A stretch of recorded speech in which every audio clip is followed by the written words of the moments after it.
I, 32 female, have two half-siblings, nearly adult stepbrothers, and a stepsister, 28.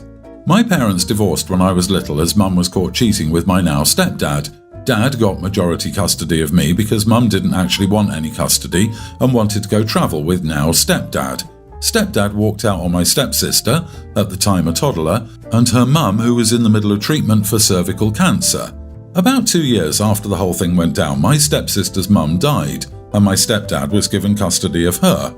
He had none previously. As they then had to settle down, my mum fought for custody of me as she didn't want to have to pay child support if she was stuck unable to travel because of stepdad getting stepsister. They got 50-50 custody of me. I wound up very close to my stepsister and ended up living together for a brief while after she was kicked out at young. I left home early too. I've never been close to my younger half-brothers, largely because Mum and stepdad spoiled them constantly and made no secret of the fact that I and stepsis were intruding on their perfect family. Long story short, we've been low contact with them pretty much for the last 12 years. Stepsis reached out to them last year when she was diagnosed with cervical cancer and asked for their help to fund a hysterectomy. They told her that she deserved her diagnosis for forcing them to stop travelling, and stepdad told her that she was going to die alone and miserable like her mum. She's been no contact with them ever since. My dad died about 6 months ago and left everything to me, plus a car to my stepsister. I've always been very close to him, and my stepsis also grew close to him after Mum's stepdad kicked her out. It's not a ton, but I was able to give her money for a house deposit and pay off her surgery, as well as pay off my student loans and enough to make a nice emergency fund.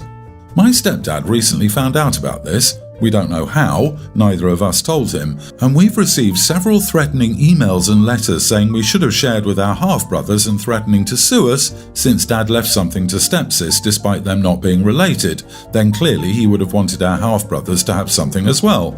I basically told them to get stuffed and stop harassing us, but I've just found out that my half-brothers have no money saved for their study, and I'm wondering if I'm the idiot for helping out stepsis, but not them.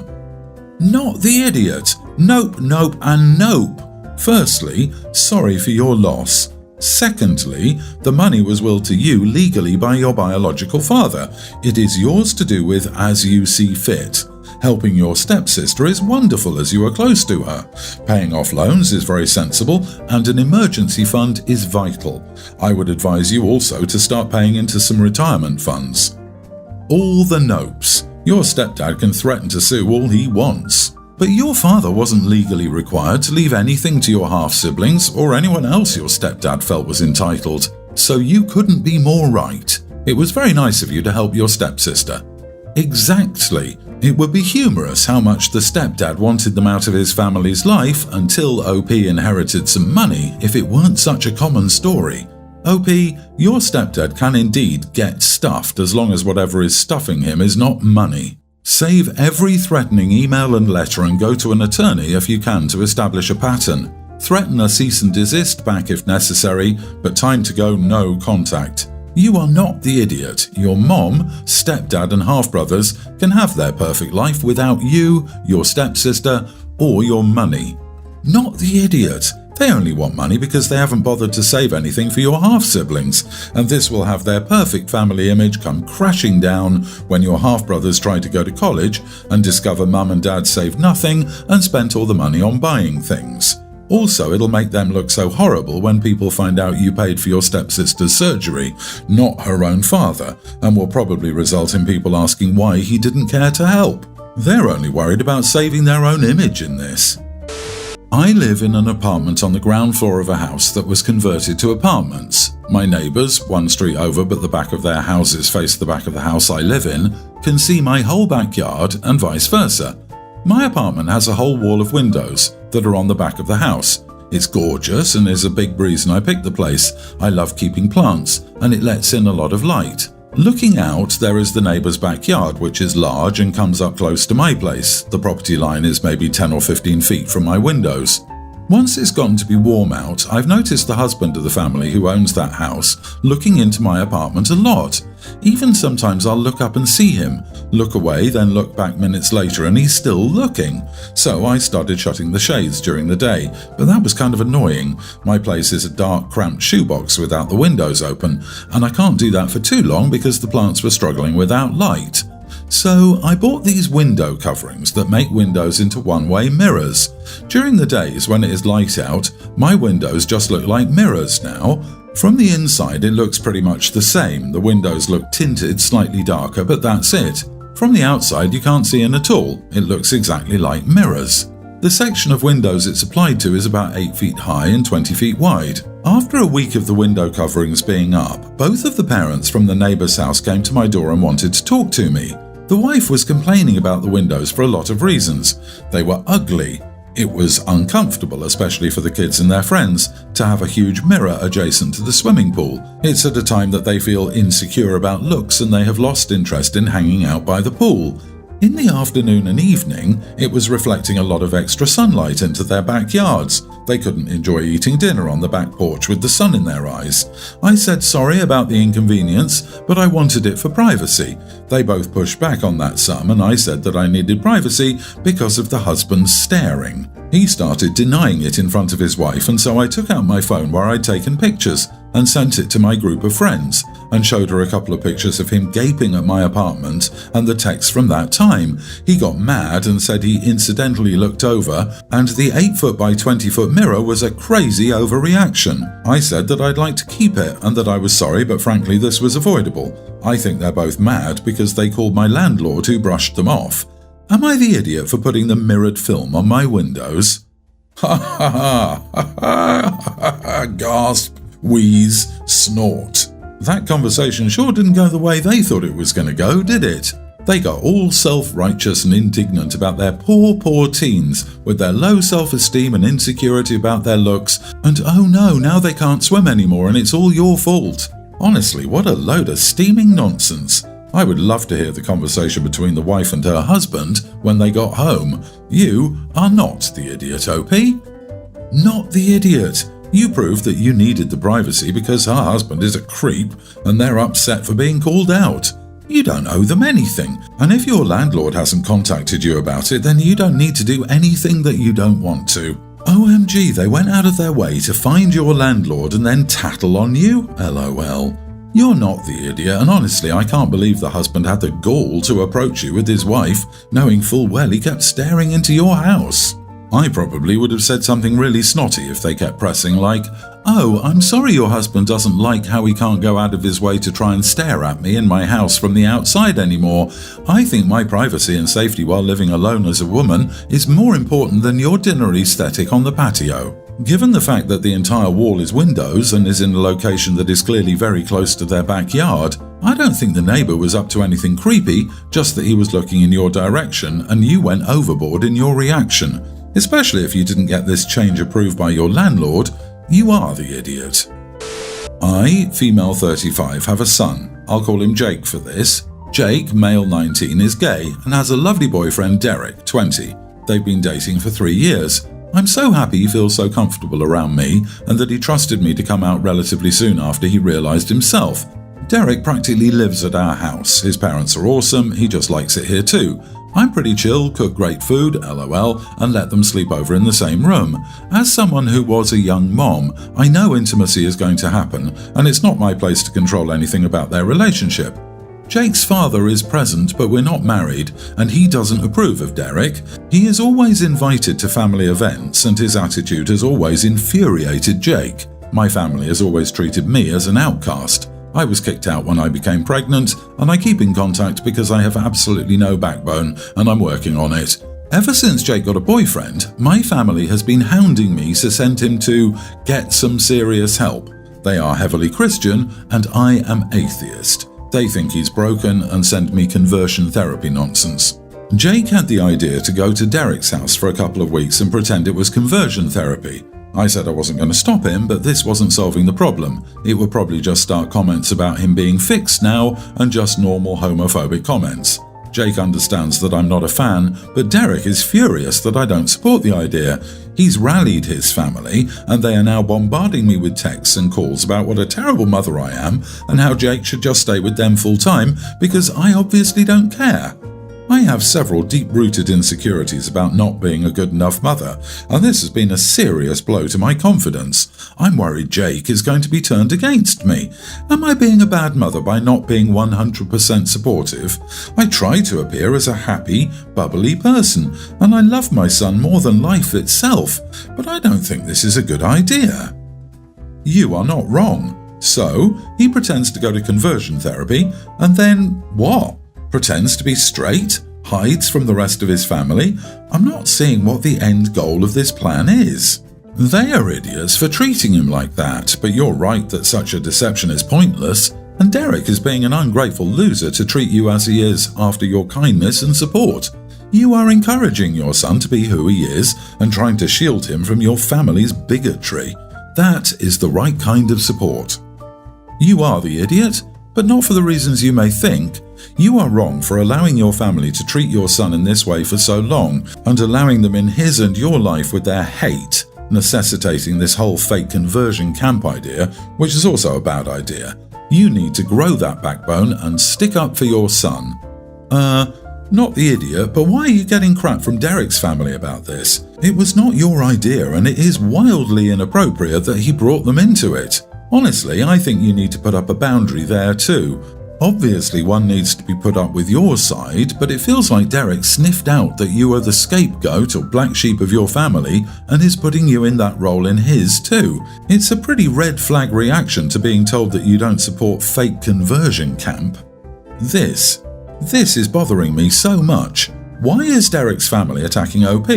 Why is Derek okay with it? And why is Jake letting them mistreat his amazing mom? OP is not the idiot, but God, I think everyone else in this story is. I work for my cousin. We're in the same field, but he owns a business. I started working for him 5 years ago and worked my way up to second or third in command at his fairly small company. I took 9 months of maternity leave, started 2 weeks before my due date. My child is now 6 months old, meaning I am currently in my 7th month of leave and go back to work in about 10 weeks.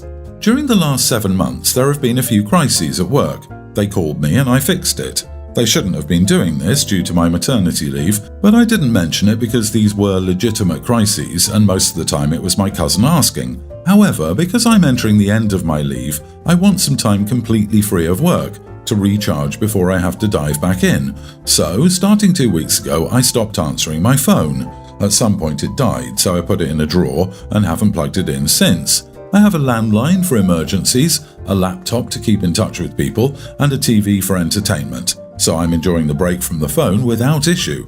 However, my cousin tried to call me about a week ago to get help with a client I handle. I had passed this client on to someone else, but something went wrong. My cousin called me to help, and because I didn't answer, we lost the client. I knew their contract was up for renewal, but I didn't think there would be any issues, so I saw no reason to check my phone. My cousin has told our family what happened. He's furious with me for not having my phone turned on when I knew that client would be up for renewal. He also says that as I had been answering my phone this whole time, I should have warned someone that I would be uncontactable. I have called the client and tried to fix it, but they've already signed on with someone else. My cousin, wanting to stop this from happening again as several more clients are up for renewal in the next couple of months, has said I have to be available for the next couple months so he can call me if there's another issue. I've said that I'm on maternity leave and therefore I should be left alone, so I will be leaving my phone off, and it's awful of him to ask otherwise. My cousin said that I was being selfish and accused me of trying to mess him over, and my mother and aunt agree with him, saying if I don't answer my phone, there may not be a company to come back to, and accuse me of taking advantage of him because he's my cousin, as anyone else would have fired me over this. I responded that if my cousin can't run his own business without me, then he's incompetent and shouldn't be in charge of an omelette, let alone a company. They said that was uncalled for and told me to switch my mobile on now so he can call me if he needs, but I'm still refusing. OMG, the audacity of this man. Maternity leaves mean you take time off away from the job. In my country, once someone goes on maternity leave, they are uncontactable and it's not an option to call them to ask them favours or even advice. You are not the idiot. That's so rich that OP's mom and aunt are accusing her of taking advantage of her cousin, when the reality is he's the one trying to take advantage. OP, you are protected by law, and I would document every interaction to cover your own interests. People often say, don't mix business with family, and unfortunately this is an example of why. Let your family enjoy the guilt trip, but the only trip you need to go on involves no company phone. You just made an argument for you being fired. If he doesn't need you to run his business, why is he paying you? You all suck here. He's right that you should have given him a heads up that you wouldn't be reachable, and your family is right that you may not have a job to come back to if your role is vital to the company. Not the idiot. You've already done more than you should have whilst on maternity leave. However, if the threats of there being no company to return to are true, or to be honest regardless, you might want to use this last few weeks to polish up your CV and put some feelers out. Find somewhere that will actually allow you proper leave from work without muddying the water by dragging family members into a work dispute. My biggest pet peeve is someone who won't get up or stay up.